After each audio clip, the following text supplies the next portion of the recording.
চিঠিতে তুমি কি লিখছো? খারাপ কিছু? না, তেমন কিছুই না, সাধারণ কয়েকটা কথা লিখছি। তাহলে কান্না করব কেন? তুমি তো একটা পাগলি, অল্পতেই কান্না করে ফেলো, তাই বলছি। আচ্ছা যাই হোক, রেহানা, তুমি কি জানো আমার সবচেয়ে বেশি মন খারাপ কখন হয়? কখন? তোমার চোখের পানি দেখলে। খারাপ কিছু যে কান্না করব? ঠিক আছে, কান্না করব না। হাসান, তোমার কি মন খারাপ? না। আচ্ছা, একটা কথা বলবো, শুনবা? আচ্ছা শুনবো, বলো। আজ শেষবারের মতো সেই গানটা শোনাবা? শেষবার বলতেছো কেন? এরপর থেকে আমি আর শুনতে চাইবো না, তাই। কেন? আরে আজকের পর থেকে রেগুলার তুমি নতুন নতুন একটা করে গান শোনাবা। এক গান আর কতদিন ভালো লাগে বলো? ও আচ্ছা। হ্যাঁ, আর শোনো, কখনোই মন খারাপ করবা না, ঠিক আছে? মন খারাপ করব কেন? না, এমনিতেই আর কি বললাম। তোমার কি হয়েছে আমাকে বলো প্লিজ। আরে পাগলি, তেমন কিছুই না। আচ্ছা ঠিক আছে, রাত অনেক হয়েছে, এখন ঘুমাও। আচ্ছা ঠিক আছে, তুমি ঘুমাও। আচ্ছা শোনো, বলো। অনেক ভালোবাসি তোমাকে। আমিও তোমাকে অনেক ভালোবাসি।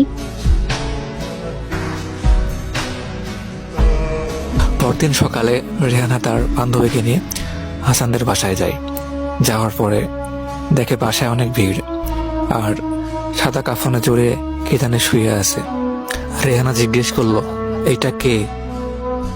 একটু পরে পাশ থেকে কে যেন উত্তর দিল, এটা হাসান, ও আর এই পৃথিবীতে নেই। এইটা শোনার পর রেহানা একটা চিৎকার দিয়ে ওইখানে জ্ঞান হারিয়ে ফেলে। টানা 3 ঘন্টা পর রেহানার জ্ঞান ফিরে সে আর কোনো কিছু না ভেবে ডাইরেক্ট হাসানের রুমে চলে যায়। যাওয়ার পরে ওর কথা অনুযায়ী একটা বক্স পাই। বক্সটা খোলার পরে ওখানে একটা চিঠি পাই। চিঠিটা পাওয়া মাত্র চিঠিটা খুলে পড়া শুরু করে। চিঠিতে লেখা ছিল, রেহানা, আমি জানি তুমি কান্না করতেছো, কান্না করো না প্লিজ। আচ্ছা রেহানা, তোমার কি মনে আছে তুমি একটা শাড়ি পছন্দ করছিলা? তোমার কি মনে আছে, লাল রঙের? তখন আমার কাছে টাকা ছিল না, সেই জন্য ওই সময় আমি কিনে দিতে পারি নাই। শাড়িটার দাম ছিল 2050 টাকা। তখন আমার কাছে টাকা না থাকায় কিনতে পারি নাই। বাট কাল যখন আমার কাছে টাকা আসলো, হাতে টাকা পাইলাম, তখন তোমার সেই শাড়িটির কথা মনে পড়লো। কিন্তু যে দোকানে শাড়িটি পছন্দ করছিলা, সেই দোকানে অনেক খোঁজাখুঁজির পরেও শাড়িটি পেলাম না। পুরো মার্কেট খুঁজে অনেক কষ্টে সেই শাড়িটি পাইছি। পাওয়ার পরে দেখো, ওটা তোমার জন্য কিনে রেখে দিছি। দেখো বক্সের মধ্যে প্যাকেট করা আছে, নিচের দিকে হাত দাও, পাইবা। শাড়িটি কিন্তু পরবা তুমি।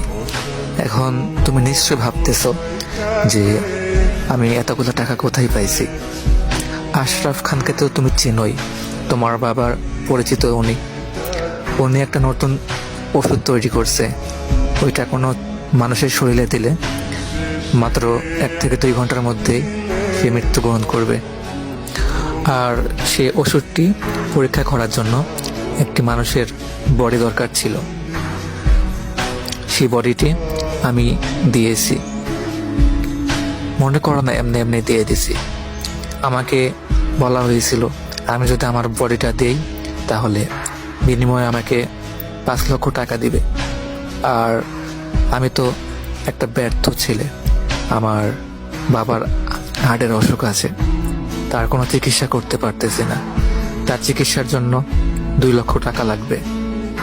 আর আমি যে 5 লক্ষ টাকা পাবো, এইখান থেকে 2 লক্ষ টাকাতে বাবার চিকিৎসা হয়ে যাবে এবং আমাদের সংসারটা ভালো চলে যাবে।